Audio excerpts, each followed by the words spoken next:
Good evening, Internet. Welcome back to another book club. I'm Om. That's Aldous over my shoulder. You guys can kind of see him. Tonight we're going to be talking about Authority by Jeff VanderMeer. This is the... there we go. This is the second novel in the Southern Reach trilogy. I've previously talked about Annihilation on this channel. I'd recommend going back and watching that if you haven't already, or if you haven't read the book. I am going to be getting into spoilers for Annihilation, so it's good to at least be familiar with it. This is my second time recording this. I recorded it last night when I got back from Disclosure Day, and for some reason the audio was unlistenable. I don't know what happened. I don't know why it happened. I'm hoping that this video is going to be clean. So yeah, let's get into it. So this novel is told in 4 parts. The first part is Incantations. Just as a reminder of what happened in Annihilation, there was an expedition into this mysterious Area X. Area X, there is an invisible border that has come down around this area somewhere in the south. Inside there is pristine wildlife. It looks like it hasn't been touched by pollution or humans. The people who were inside of Area X at the time seem to have been absorbed and morphed by it into something else. There is a boar and a dolphin that seem to be some kind of human, some kind of like hybrid of human and animal. Our 4 characters in that novel were the biologist, who was our focal character, the psychologist, who was the leader of the group, the anthropologist, who died very quickly. There is the surveyor, who was a former soldier. They find a topographical anomaly in the ground, what the biologist calls the tower, even though it is a tunnel leading down. Inside there is a creature who writes on the walls some kind of like heavy-handed biblical sermon. The anthropologist is killed by this creature that the biologist dubs the crawler. The psychologist leaps from the lighthouse, fearing the power of the biologist after she inhales these spores from the tower. And the surveyor is killed by the biologist after she tried to ambush the biologist and kill her. So not a great expedition. In the new novel, in Authority, we join Control, John Rodriguez. It's his first day on the job as the new director of the Southern Reach. The old director is someone who is familiar to us. It's the psychologist. The psychologist, she put herself on the 12th expedition as the psychologist. And she, if you remember, part of the reason that she did that, she tells the biologist in Annihilation, the border of Area X is expanding. So keep that in mind. We start off with Control's dream, and we get to see this twice throughout the novel. Control has this dream where he is standing on a cliff above a body of water. Inside the water, he can see like cosmic leviathans that he is afraid of. As a dream, there are a lot of ways that we can interpret this. He can be like afraid of falling into this water. He can be afraid of like the things that wait for him if he fails. It could be about like facing your fears. In the second iteration, there's someone on the cliff above him looking down at him while he's looking down into this body of water with the cosmic leviathan. So it could be like he feels watched and pressured in his mission. And this is kind of like how he feels about leading the Southern Reach, because he feels like there's failure. Like if he makes the wrong move, there's just failure waiting for him. It is said that this is Control's last chance. We don't get a good sense of this yet, what is meant by this, but Control's mother is a former spy, and she has created this opportunity for him as his kind of last chance with the organization. His mother's name is Jackie Severance, which I thought was cool and kind of funny because Severance is its own sci-fi like thriller now. Um, uh, Control's maternal grandfather was also a spy, so this is a family business. Control's father was an artist. He made sculptures that he sold to rich people and rich galleries until he got sick in the later part of his life and his artistic luck kind of dried up and he wasn't able to sell as many sculptures. And so they kind of just like littered his living spaces, and he ended up turning some of them into like chess pieces, which Control carries around with him as like a keepsake of his father. He's kind of got these two impulses within him passed down to him by his parents. He wants to be a good spy. He wants to be a good, like, useful weapon for his mother, who he sees as like this flash of light across the sky. And he wants to be like, he wants to make something real like his father. And so these are kind of like warring impulses within him. We learned that the three members of the 12th expedition, the biologist, the surveyor, and the anthropologist, returned from Area X, but we know from Annihilation that Area X creates doppelgangers, so we, as the audience, don't know whether these are the actual anthropologist, surveyor, and biologist, or if these are doubles.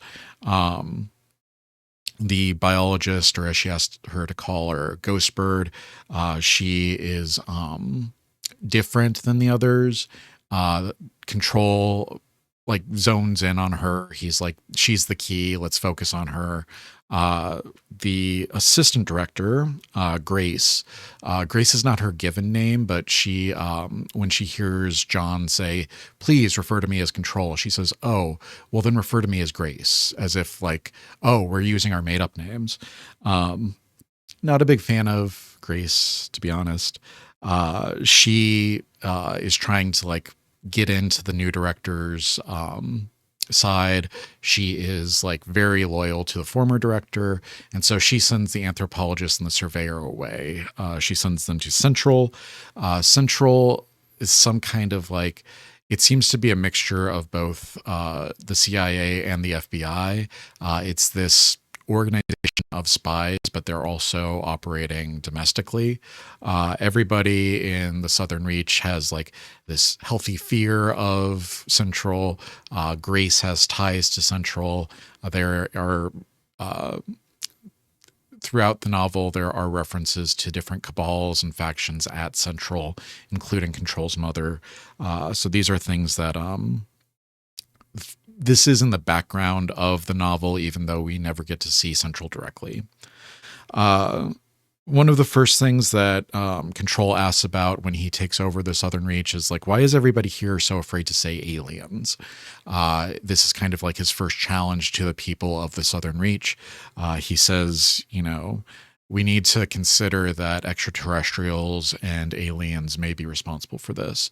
And the rest of the Southern Reach is like, oh, well, those are just theories. We need to leave everything on the table. There are multiple theories. It could be something extraterrestrial. It could be something outside of the ordinary, but we need to like consider all the theories. So there's a little bit of pushback from him. People don't want to say the word aliens. People don't want to say the word extraterrestrial. The Seance and Science Brigade. This is something that we're introduced to fairly early. This is like a small club that operated in the area around the town with the lighthouse. They were like a mixture of the occult and science, and they wanted to explore both things for different events that were happening around this town. Kind of like an old Japanese like supernatural like daysim, where there are just these high school kids who are like investigating these different creepy occurrences around Japan. The Seance and Science Brigade is kind of like that, but around this small southern town. I already talked about Grace. I already talked about the former director. Whitby. Whitby is our senior scientist. He is a very nervous person. He's described as being kind of like jittery, and he's not very assertive. He has put in a bunch of requests to leave the Southern Reach over the years, and all of them have been denied. So as the years have gone on, he's kind of put in fewer and fewer requests until they stopped completely. It seems like he does not want to be here. Very early on, Control smells this rotten honey smell that he assumes is like a cleaner from one of the janitors. He puts in the request to use a different like disinfectant or whatever cleaner it is. Keep this in mind. It's going to come up throughout the novel up until the end. It's one of those things where it's like just a subtle hint that something is going on behind the scenes. Control has a handler from Central, the Voice, capital V. The Voice uses a voice modulator so that he cannot recognize who it is.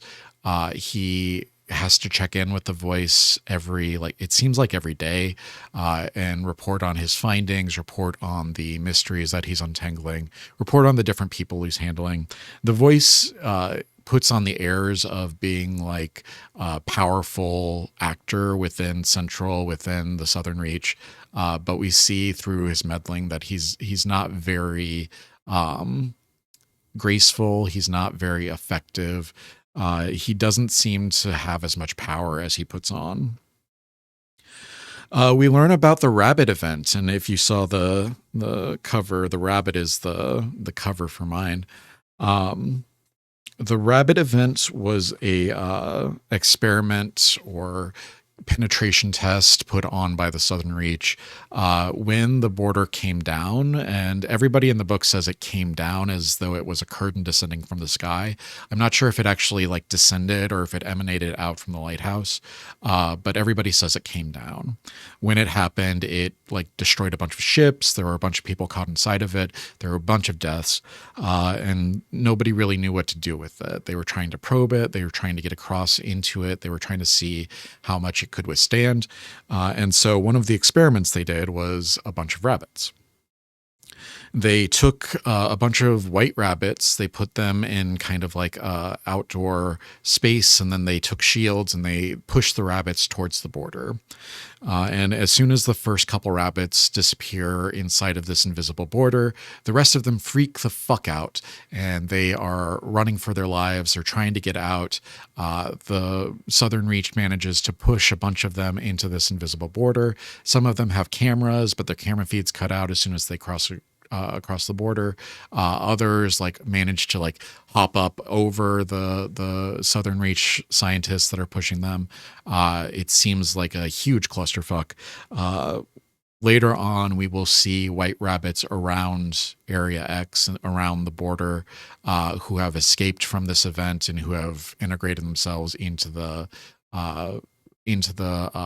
environment around Area X. We get to meet Cheney, who is the head of the science division. Cheney is, he wants to make jokes. He wants to make people smile. He wants to ingratiate himself with people. He wants to seem like kind of an entertainer, as if he has gone into like the wrong line of work, being a scientist instead.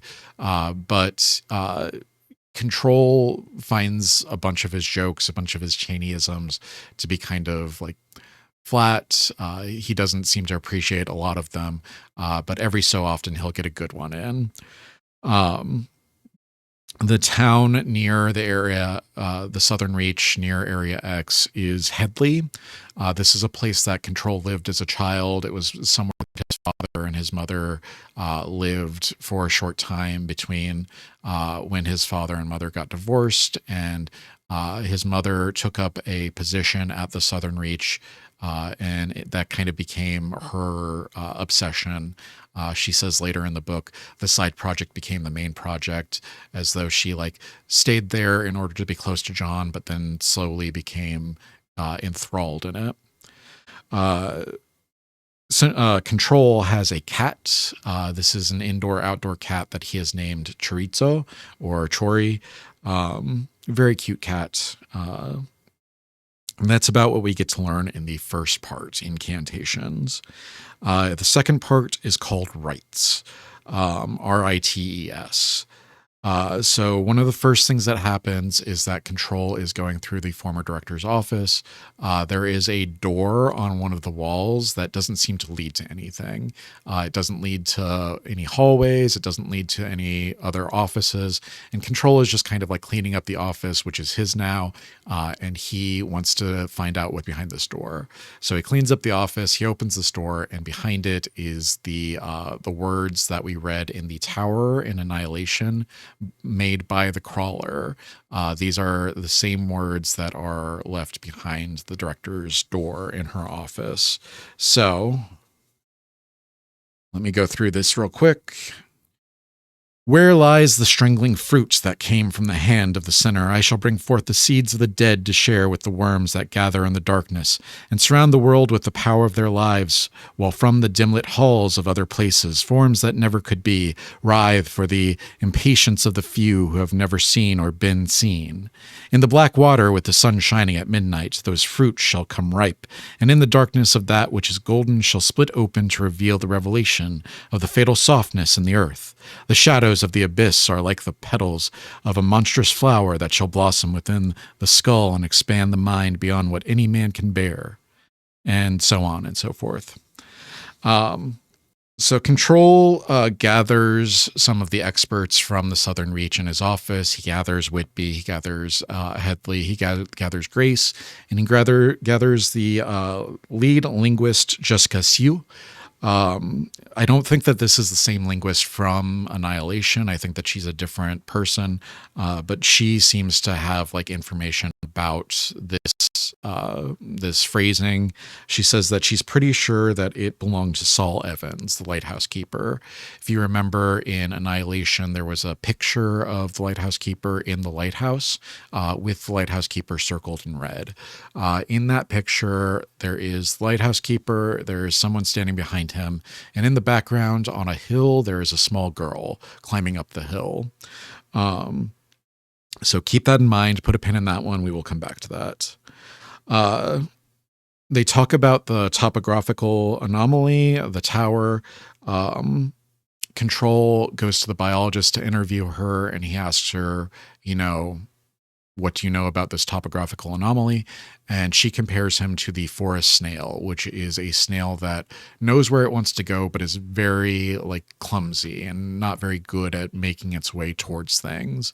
And so she kind of compares him to the snail, and later he looks up information on the snail in order to learn about it. And he has a kind of rebuttal for her, but just kind of the two of them getting to know each other, the two of them getting to learn about what the way they think and who they are as people. I marked page 113. I don't know why I marked that as if I was going to read the passage. It's just about the taking of the names. In Annihilation, the taking of the names was supposedly a way of keeping them psychologically sound, but it doesn't appear to have worked. We find out in Authority that on the first expedition they used names, and it went poorly.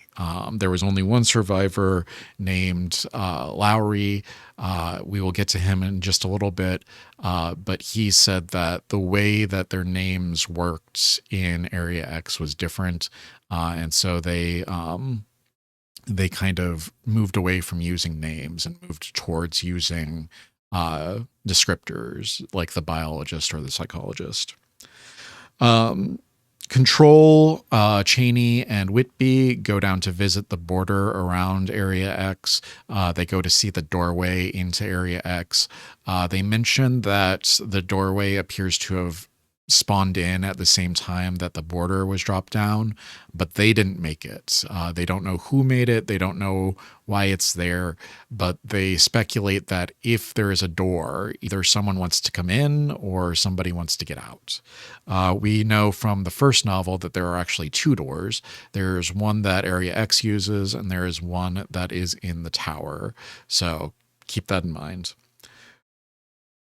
On the way in, they see the white rabbits. They speculate that the white rabbits that are not common to this area are from the rabbit event.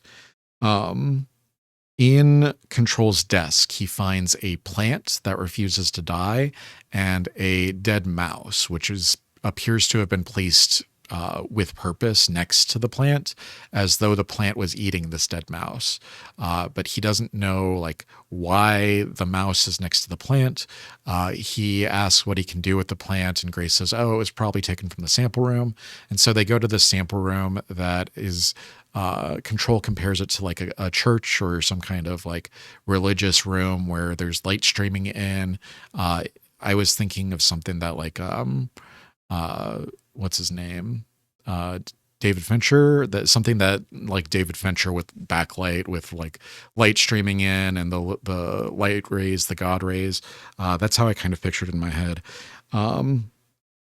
While they're in this sample room, Whitby says, the terror, the terror. And later, while they are on their journey to the border of Area X, Control asks, "Hey, why did you say the terror? And then you repeated yourself." And Whitby says, "Oh, no, I didn't say the terror. I said the terroir," which is the context in which the grapes used to make wine are grown. So the soil, the weather, the climate, the nearby industry, the nearby towns, human interaction, all of that is part of this context in which the grapes to grow wine grow. And so he is comparing like the environment in which Area X spawned in to this process of growing grapes for wine. And so he says the terroir. And he says he's looking up, this is a separate event. He is in the cafeteria of Area X, or not Area X, the Southern Reach. Sorry. He is in the cafeteria of the Southern Reach, and the building for the Southern Reach is like this U shape, and the cafeteria seems to be like in the curve of the U. And Control speculates that Whitby really likes the cafeteria because there are 4 exits. There's exits on every side. He can go like south and get out of the building. He can go north and get out of the building. He can go left and right and find some place to go to. He's sitting in there, and up in the rafters in the skylights, there is a black shape that is fluttering around, and it could be either a bird or it could be a bat. And that ambiguity is reinforced by Chaney later in the novel, but Whitby is standing there staring at this bat, and he mentions to Control, "There's a room that you should really see." And Control says, "Well, I'll see it later. Like, there's plenty of time for that." And then Whitby kind of like, he retracts that invitation later. So anytime Control is like, "Hey, do you want to show me that room?" He's like, "No." So put a pin in that. That will come back later. We talked a little bit about the door in Area X. Apparently, when you go through this door, you experience auditory and visual hallucinations. This is part of why it seems like the expedition in Annihilation was hypnotized before going through the door. I'm not sure if like it's meant for humans to go into, or if this is just something that the Southern Reach has figured out that they can do. While he is making his report to the voice in his car, he hangs up and he finds that there is a smashed mosquito in the car on the dashboard. And he realizes that he does not remember smashing this mosquito.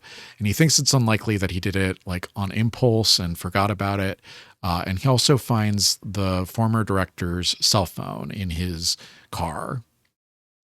And he thinks that Grace, trying to get at him, has snuck into his car and squashed the mosquito and left the former director's cell phone on the seat. But that doesn't make sense to him. He's like, that's the most likely explanation. That's Occam's razor, but it doesn't like make sense to me. I'm not sure why she would do that. And later when he asks her about it, she seems genuinely startled. She's like, "What are you talking about? I've never been in your car." So that night he hears a crawling or a scuttling on his roof, on the roof of his house. And he is like, he associates it with the director's cell phone. which is creepy. It's like, what is up there on the roof? And he also has this intuition or this assumption that somehow the director's phone is tied to this scuttling on the roof. It turns out that the former director did not want any computerized files on Area X. She wanted everything in writing, but Grace has been keeping a digital record of the director's notes and her files on the computer, which is the data management program. So part of Control's job at the Southern Reach is to go through the data management program and learn about the director. He also finds a bunch of like receipts and like pamphlets and things that she has left notes on. And he kind of reconstructs her life from these receipts. He knows the cafe that she's gone to. He knows the diner she's gone to. He knows where she gets her haircut. Not useful information, but like building a profile of who the former director was. In one of the interviews with the biologist, they take to asking each other questions, and the director trades a question for a question. And there's a lot of discussion of like, well, that was 2 questions, so you owe me 2 questions, and haggling back and forth. But the biologist doesn't seem like very interested in like what is going on at the Southern Reach, what is going on in Area X. She wants to know specifically about Control, about John Rodriguez. And so he offers her information, she offers him information. Following this, we get to learn a little bit more about Lowry. There is a video. It is like fragments of a longer video, but the full video hasn't survived. So we get these fragments of like what the first expedition into Area X was like. There's kind of 3 things that we need to keep in mind.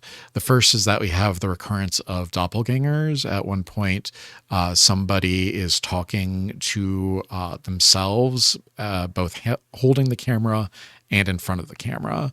So it's impossible for one person to be in 2 places. So there's obviously been some kind of doppelganger situation. The second thing is this large shape that is in the background of one of the videos.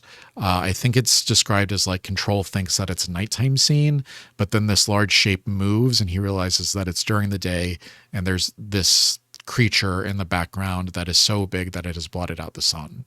And then the third thing is that after all of the other expeditioners were dead and Lowry was the only one left, there is footage of the camera flying above Area X as though it is held by a bird. So what happened to Lowry during this point? Did Lowry get transformed into a bird? Is this even like our Lowry? Is this possibly a doppelganger? We don't really get to know. While looking for the source of this rotten honey smell, Control finds the janitor's closet, and he opens it up, and inside Whitby is like, he's crying, he's distraught, he's like bunched up as though he's in agonizing pain or something. And his face, he's got this awful look on his face as if he's just been like through an awful agony. And they talk, and the only thing that kind of calms Whitby down is the Control says, why don't you give me your file on the terroir and I'll take a look through it. And Whitby's like, yes, I'll bring you my file. One of the things that the biologist says in their interviews is, I am not the biologist. She says, you want the biologist, but I'm not her. I'm something else. I'm someone else. I don't know why you're talking to me when you don't want to talk to me. You want to talk to the biologist. So we, as the audience, we have the information from the first novel that this might possibly be a doppelganger, but she sure seems like different from the other doppelgangers that we've seen. So keep that in mind. Following this interview with the biologist or with Ghostbird, Grace calls basically everybody into the cafeteria. They all take a table together, and Grace wants to tell her story, which she has learned from her contacts at Central. And this is the story of Control's first big fuck up on the Force. It seems like Control was working an anti-terrorism case. He went to a bar that was owned by one of the suspects. He talked to a girl at the counter, and it turned out to be the girlfriend of the terrorist or the terrorist suspect. And he says, I didn't like seduce her or anything. I just talked to her at the bar like anybody would. But the terrorist saw it on the video. He followed Control, John Rodriguez, to talk to his handler. He recognized the handler as an agent. And so he thought that his girlfriend, Rachel, was ratting to the feds. And so he ended up murdering Rachel on the same night that the feds came in to take custody of him. This is Control's like first big fuck up, and it's something that kind of painted his career as an agent. While they are on their trip down to the border, Cheney pulls the director aside. He pulls Control aside. He says, I've got a secret to share with you. I heard, and I don't know if this is true or not, that the former director went behind the border by herself, not as part of an expedition, just trying to get her own information. And Control asks the voice, like, can you get me any information on this? And we learned that the former director went behind the border into Area X by herself between the 11th and 12th expeditions for about 3 weeks. So we don't know what happened during that time. What did she see? Did she make contact with the crawler? Is she the one who circled the picture of Saul Evans in the lighthouse? Did she find all of the journals? Like, what events happened on her personal foray into Area X? And when she came back, was she the director or was she a doppelganger? We get a flashback to Grandpa's gun. When he was still young, his grandfather kind of wanted to like, it's said that John didn't take to the spy life naturally like his mother did. He had too much of his father in him, to quote Star Wars. But his grandfather kind of wanted to push him more into this role. And so he decides one day, I'm going to take you to a lingerie show. We're going to see some women in lingerie. And then I'm going to give you a present. And when they get into the car, he's like, hey, dig down into that seat and tell me what you find. And John digs down into the seat and he finds a small bag that is very heavy. And he pulls it out and inside is a small gun. And his grandfather's like, oh, what do you got there? And while this is happening, his mother comes up to the side of the car. She sees the gun. She opens the door. She pulls John out. She takes the gun from him. And then she gives her father a talking to. It seems like there's this tension even within his mother's side of the family of like, don't do this. Like, don't give my son a gun. Don't be dangerous. And also like John wanting to be a good spy, his mother wanting him to be a good spy, but also recognizing the danger of their lifestyle. At the end of this section of the book, Control takes Ghostbird out for a trip outside. This is kind of an escalation of his like interviews with her, his interrogations of her. She wants to get out. She's always asking like, when can I leave? When can I get out of here? What do I need to do to like earn my freedom? And so he takes her outside to this old garden area. It's got a fence around it, but there's agents stationed at every fence to make sure she doesn't escape. During this interrogation, she says that she has a brightness inside of her, kind of like what we know of the biologist from Annihilation. There was the brightness that was put inside of her after she inhaled the spores in the tower.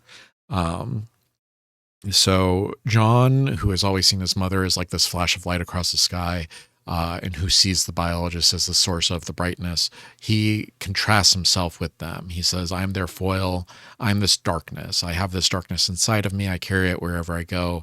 The others, they're flashes of light, but me, I'm just darkness. The third part of the novel is called Hauntings. One of the first things that we get is an answer for the mosquito and the missing time. John has written himself a note. He goes to check in with the voice and he reads the note and he starts screaming obscenities. He's like all the obscenities that he can in order until the voice tells him enough. And then he marks on the paper and he goes down a line and he starts screaming obscenities again. It turns out that the voice is Lowry, the survivor of the first expedition, and Lowry has been putting him under hypnosis.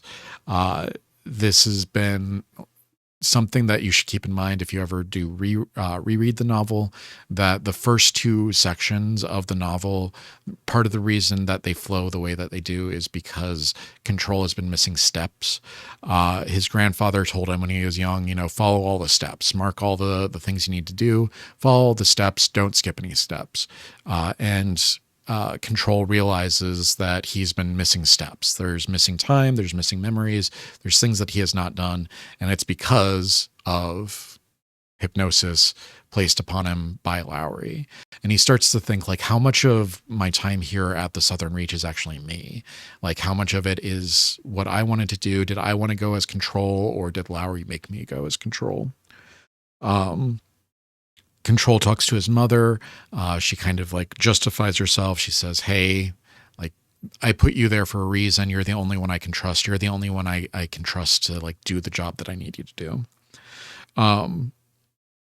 Control goes on a bender. He goes around the city drinking and talking and probably saying things that he shouldn't. And when he gets back, he decides that he's going to go to the former director's house and investigate her former house. When he gets to the director's house, he goes through and it's just filled with like old furniture. It doesn't seem to have been lived in. It doesn't seem like anybody's been here for a long time, except in the bedroom, he finds the words again, the same words that were in the director's office and the same words that were in the tower in Area X. He realizes that the surveyor, the anthropologist, and the biologist all returned, and so did the psychologist. She just hasn't been found yet. His mother tells him that where the anthropologist and the surveyor returned, there is something wrong. Readings are abnormal. Something is happening there, but she doesn't understand what it is or what's actually happening. He gets a debriefing on the director's trip into Area X from Grace. He doesn't really get very much information from her. Grace is kind of apologetic about the former director's actions. She says, look at it as if you were the former director. Have empathy for her. If you thought that the border to Area X was expanding, what would you do to stop it? That day, the biologist is sent to Central against Control's wishes. He asks who authorized that. Grace says she doesn't know. She says, ask your mother. Your mother would probably know, but we don't really get we don't get a direct answer within the novel. Something that's been bothering the director is what was Whitby doing in the janitor's closet. And so he goes back to the janitor's closet and he is exploring in the janitor's closet and he finds a trapdoor in the ceiling. And he finds a ladder with a tarp over it and he pulls the tarp off. He puts the ladder down, he climbs up into the trapdoor and he finds a room in which Whitby has been making murals of the members of the Southern Reach mixed with animals. If you remember when we read The Red Tree, Amanda would do that, where she would mix people with animals at their request, these human-animal hybrids. Whitby has been doing this in secret behind everybody's back. He's been making people into like rabbits. He's been making people into like octopus. He has all of these like paintings that are bizarre and grotesque, and Control finds them and he is like terrified, but he's not as terrified as when he realizes that there is someone breathing behind him. On one of the shelves behind him, he turns around and he finds Whitby laying like scrunched up in one of the shelves, and he has this terror in him. He wants to run, but instead he decides to calmly and carefully like turn around and pretend that he hasn't seen Whitby. And Whitby reaches out and like pets the back of Control's head, like running his fingers through his hair, and then withdraws his hand and just kind of stays there. So Control like comes back down from the ladder and then puts everything back the way it was and goes back to his office, and it's just like, ugh, creepy. The last chapter of Hauntings, all of the numbers up to this point have been numbered. The last chapter has the number 00X. So we know that something is about to happen. This leads us into the next the next part of the novel, Afterlife. Control is on his way to the science lab in order to talk to Whitby. He has Whitby's stack of terror wallpapers. He says that, in his mind, he's planning, I'm going to talk to Whitby. I'm going to say, you're not fired, but I'm going to put you on a leave of absence. I think that you need help. I think that you need to talk to somebody. I think you need some time for yourself. And I'm going to see about getting you that transfer that you need. You've been putting in for this transfer for so long, keeps getting rejected. I'm going to see what I can do behind the scenes to get you into this transfer. And he is like bracing himself. He's walking through the cafeteria with this tear wall folder, and he goes to reach for the door that leads to the science lab, and the handle is gone. And he thinks, that's weird. And he puts his hand to the wall, and the wall is breathing, just like the wall in the tower in Annihilation. So good. Something that tips him off at the beginning of this chapter is that rotten honey smell has disappeared. It's no longer there. So Control reasonably gets freaked out by this. Like, where doors used to be, there is now a breathing wall. He goes through the hallways. He is pulling the fire alarms. He's trying to get everybody that he can out of the building. He sees Grace at one of the doors. She is holding open the door. And he says, Grace, come on, let's get out of here. And out the door, he can see in the distance, in the pouring rain, the psychologist, the former director, possibly the doppelganger of this director. But in the distance, he can see the shape of the director. And he realizes that Grace is welcoming her back. He gets into his car and he drives home. He is packing up. He is expecting to get out of town. He wants to run away. He wants to go somewhere where he doesn't have to deal with this border with Area X, with the Southern Reach anymore. He has this plan to get out of here, and his mother is there waiting for him. She gives him a calming pill and makes him take a shower and is like, come talk to me whenever you feel better. And he does. So they talk about the biologist. First off, his mother is like, the former director was right. The border of Area X is expanding, but it's not expanding linearly like we thought it would. The border's not pushing outward. The area where the surveyor and the anthropologist returned to, they had these strange readings. It turns out that Area X is expanding from these places, but not the place where the biologist returned to, the vacant lot where she studied the biology of this vacant lot, these creatures, these fish, these tadpoles, whatever she saw there. That one isn't a doorway into Area X. The other two are. And also the Southern Reach building, where the former director had the doppelgangers that returned in Annihilation. She had them disinterred, and they provided a pathway into the Southern Reach building. So former director was right, just not in the way that we thought.